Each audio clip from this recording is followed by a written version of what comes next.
Magandang tanghali po. Nag-ulam natin ngayong tanghali ay ginisang sardinas, may malunggay, kamote at sitaw. Ang ating ulam ngayon.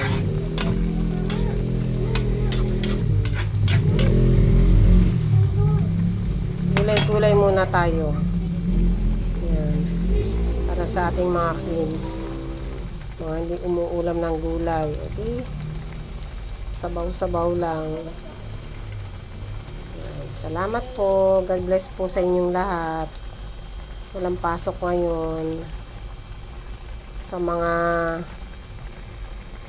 nanay na kahit walang pasok, araw-araw busy. Araw-araw may ginagawa. Gulay-gulay muna tayo today.